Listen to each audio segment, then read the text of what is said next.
بسم اللہ الرحمن الرحیم۔ السلام علیکم، صبح بخیر۔ سب سے پہلے آپ سب کو میری طرف سے جمعہ مبارک، اور آج کی ساری دعائیں آپ سب کے لیے۔ دل سے دعا ہے کہ آپ جن دعاؤں کے لیے ہاتھ اٹھائیں، آپ کے ہاتھ گرانے سے پہلے وہ دعائیں قبول ہو جائیں۔ یا اللہ، بیماروں کو شفا عطا فرما، آمین۔ اے میرے رب، مجھے تنہا نہ چھوڑ، تیرے سوا میرا اور کوئی سہارا نہیں۔ مجھے دکھوں سے نجات دے اور مجھے صبر سے جینا سکھا دے، آمین۔ جمعے کے روز جہنم کی آگ نہیں سلگائی جاتی، جمعے کی رات دوزخ کے دروازے نہیں کھلتے۔ نماز کی فکر اپنے اوپر فرض کر لو، خدا کی قسم دنیا کی فکر سے آزاد ہو جاؤ گے اور کامیابی تمہارے قدم چومے گی۔ یا اللہ، اس جمعے کو رحمت، مغفرت اور ہماری نجات کا ذریعہ بنا دے، آمین۔ یا اللہ، اس مبارک دن کے صدقے ہمارے تمام صغیرہ و کبیرہ گناہ معاف فرما دے، آمین۔ نصیب سے بڑھ کر دعا ہوتی ہے۔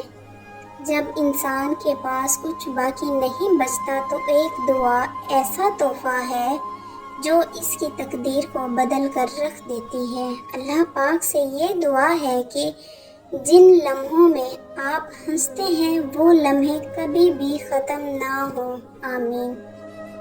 اللہ تعالی ہمیشہ آپ اور آپ کی فیملی کو اپنی رحمتوں کے سائے میں رکھے، آمین۔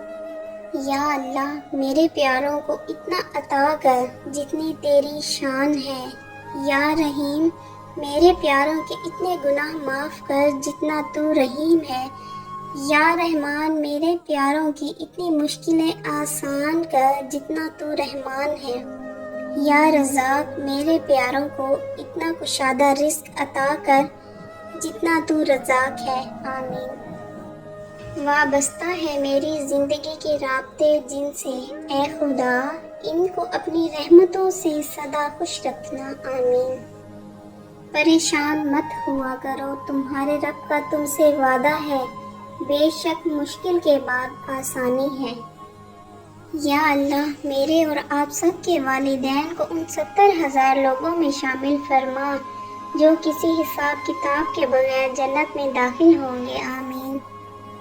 رسول اللہ صلی اللہ علیہ وآلہ وسلم نے فرمایا، سورہ کہف، جو شخص جمعہ کے دن سورہ کہف پڑھتا ہے، اس کے لیے دونوں جمعوں کے درمیان ایک نور روشن کر دیا جاتا ہے۔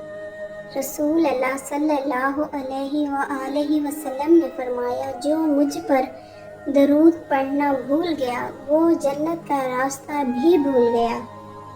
حدیث پاک، بلا شبہ تمہارے ہفتے کے تمام دنوں میں سے سب سے افضل دن روز جمعہ ہے، لہٰذا اس دن مجھ پر درود زیادہ پڑھو۔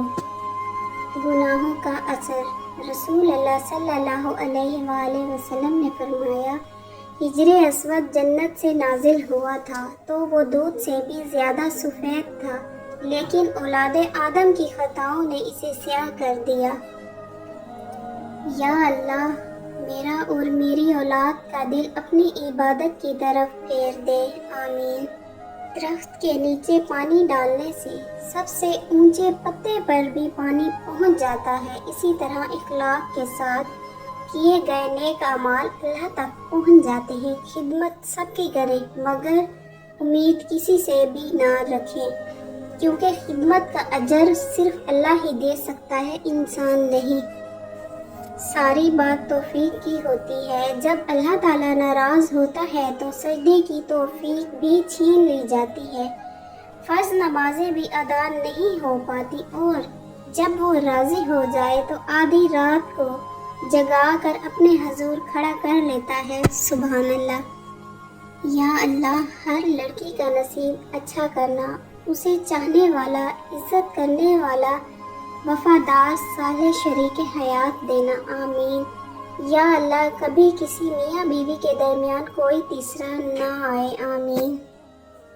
آپ 40 سال کے ہو جائیں تو سمجھ لیجئے کہ زندگی کی اثر ہو چکی ہے۔ اپنے اخلاق، کردار اور آخرت کی طرف توجہ دیجئے، کیونکہ عصر اور مغرب میں زیادہ تاخیر نہیں ہوا کرتی۔ یا اللہ، موت سے ڈر نہیں، قیامت سے بھی نہیں، شاید تیرا سامنا کرنے سے ڈر لگ رہا ہے۔ میں ان اعمال کے ساتھ تیرے سامنے پیش نہیں ہونا چاہتی۔ اے اللہ، مرنے سے پہلے ہی سارے گناہ بخش دے اور بے حساب مغفرت فرما دے، آمین۔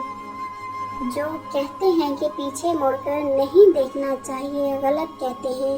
بار بار دیکھنا چاہیے کہ اپنی اوقات یاد رہے، کہاں سے چلے تھے اور کہاں تک پہنچ گئے۔ سارے برتن دیکھنے کے بعد سو گئی بیٹی روتے روتے، لوگ کہتے ہیں حج مہنگا ہو گیا۔ تو پیارے دوستو، کیسی لگی آپ کو میری ویڈیو؟ اگر آپ کو میری ویڈیو اچھی لگی ہے تو اسے زیادہ سے زیادہ لائک، شیئر اور سبسکرائب کریں، اور مجھے آپ سب کے سپورٹ کی بہت ضرورت ہے۔ میری نیک تمنائیں، میری دعائیں آپ سب لوگوں کے ساتھ ہیں۔ اللہ کرے آپ سب لوگ خوش اور آباد رہیں، آمین۔